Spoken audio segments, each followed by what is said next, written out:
మరి కాంగ్రెస్ విషయంలో ఆ రోజు వాళ్ళు ఏం చెప్పిండ్రు, ఇవాళ ఏమైంది? 6 గ్యారెంటీలు అన్నారు, 100 రోజుల్లో అమలు చేస్తామన్నారు, బాండ్ పేపర్లు వచ్చిండ్రు, అయినా ఒకసారి వీడియో చూద్దాం ఏం చెప్పిండ్రు.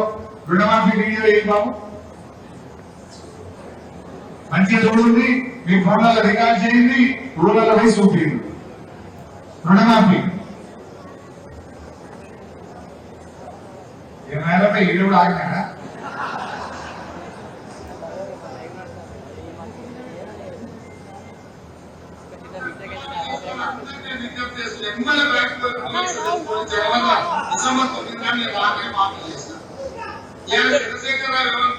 రుణమాఫీ చేసిన ఓట్లు కాకపోతాయి. నేనేం చెప్తున్నా రుణమాఫీ అయిన అందరూ నింబలపై మళ్ళీ 2 లక్షల రుణం తీసుకొని డిసెంబర్ 9 కానీ నేను మాఫీ చేస్తా. కాబట్టి రైతులందరికీ నేను విజ్ఞప్తి చేసుకున్నాను, లోన్లు తెచ్చుకోవాలి, వచ్చిన వెంబడే నేను రుణమాఫీ చేస్తాను. ఏమన్నాడు? అయిందా? డిసెంబర్ 9 నాడే రుణమాఫీ చేస్తాను. యాక్చువల్గా డిసెంబర్ 9 సోనియా గాంధీ జన్మదినం. ఆ పదవి ప్రమాణ స్వీకారం చేస్తా, మొదటి సంతకం రుణమాఫీకి చేస్తాను. ఆయనకు అది ఓకే కూడా లేదు. 9 తారీఖు వరకు కింది అయినట్టున్నాం, 7 తారీఖు ప్రమాణ స్వీకారం చేసింది. 2 రోజులు ముందే చేసింది.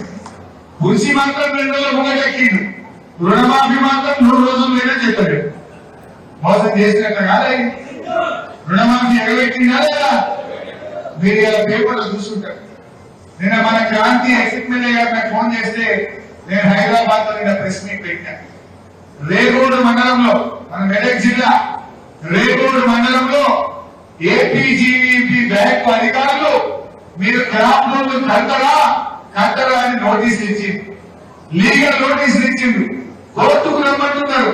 మరి రేవంత్ రెడ్డి ఏమో మీరు కేసీఆర్ మాఫీ చేసింది 1 లక్ష పోయింది కదా, మళ్ళీ తెచ్చుకో మళ్ళీ అన్నారు.